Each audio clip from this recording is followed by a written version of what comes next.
Zone Australe, avec les peintures Mauvillac Réunion et Air Mauritius.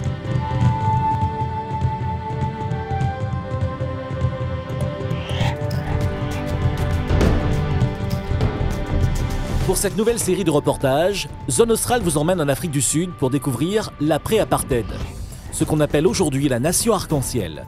C'est un reportage signé Serge Marisy et Marine Veit.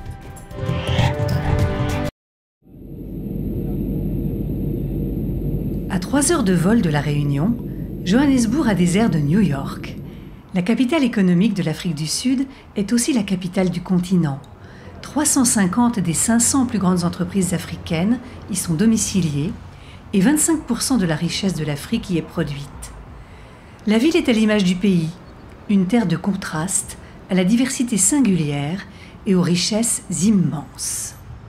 On a toujours ce fantasme de l'Afrique sauvage, pleine d'animaux. Et en fait, l'Afrique du Sud, c'est pas que ça. C'est une grande modernité, un artisanat très développé, des ethnies, des peuples africains présents, vivants, et aussi une histoire avec les Afrikaners, avec les colons anglais qui ont fait de la prospection. Et on découvre un pays arc-en-ciel. Ils ont bien trouvé leur nom, parce que c'est tout à fait ça. Une visite dans un des nombreux malls qui poussent comme des champignons un peu partout suffit pour s'en rendre compte. Des boutiques branchées, une population métissée et une pincée de bling-bling. L'Afrique du Sud est loin des clichés véhiculés sur le continent noir. Déjà, c'est la porte d'entrée, donc il y a un melting pot, il y a ce mélange de cultures, donc on retrouve un petit peu dans tout le pays ensuite, donc c'est une très bonne entrée dans le pays. Ensuite, il y a également, c'est le côté métropole un petit peu du pays aussi, donc tous ces shopping malls, les grands centres commerciaux. Donc c'est vraiment les points principaux avec le côté culturel également. Ensuite, en termes de tarifs aussi, oui, pour des clients à pouvoir d'achat en euros, en dollars, ça reste très intéressant. Mais Johannesburg souffre d'une image de ville dangereuse.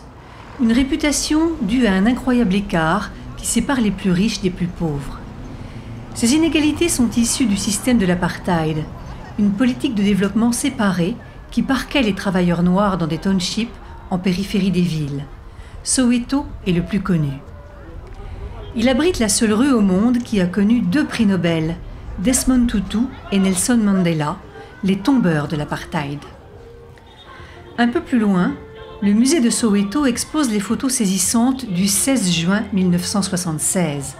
Ce jour-là, un écolier de 13 ans est tué par la police alors qu'il participe à une manifestation contre la domination blanche. À chaque date anniversaire, le pays se souvient. C'est un événement très symbolique car les écoliers n'avaient jamais protesté avec autant de force. Et même si les policiers leur tiraient dessus et que des enfants étaient blessés ou mouraient, ils continuaient de manifester. Donc c'est très symbolique car on ne s'attendait pas à une protestation de cette ampleur venant de nos jeunes étudiants. Mais aujourd'hui, ce township symbolise plutôt la mutation d'un pays tout entier. Maintenant, tout le monde a l'eau et l'électricité, et les petits restaurants ont investi les rues. Ce township emblème du changement est aujourd'hui une bourgade agréable où les touristes sont les bienvenus.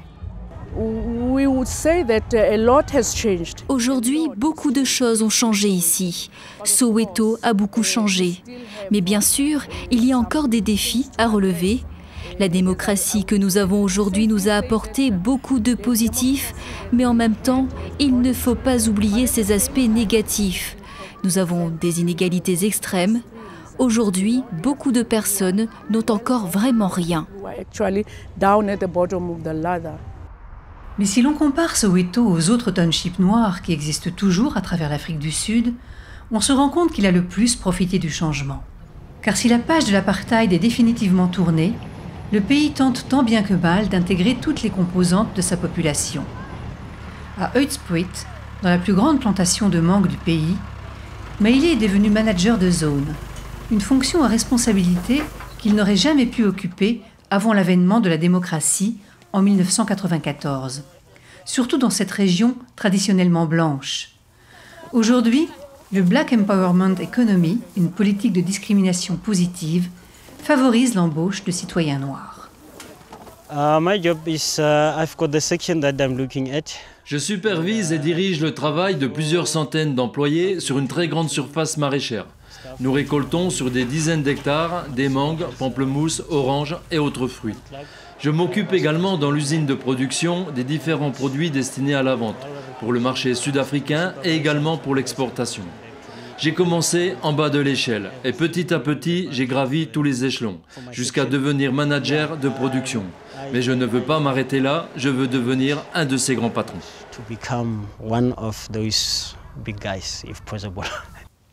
Des rêves aujourd'hui possibles, tout comme celui de conserver ses pratiques traditionnelles.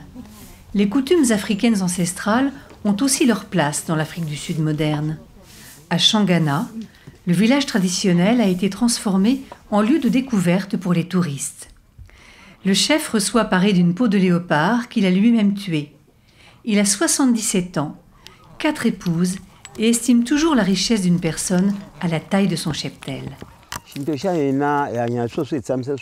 Traditionnellement, la tribu des Changan vit de l'agriculture et de l'élevage.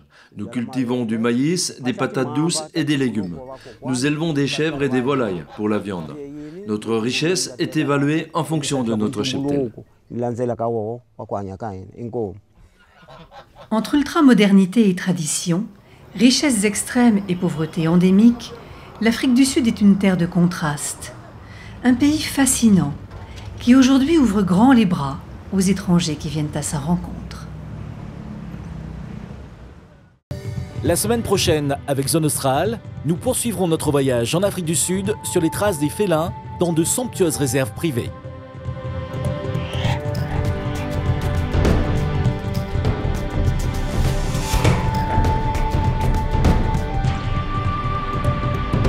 Zone Australe, avec les peintures Movilac Réunion et Air Mauritius.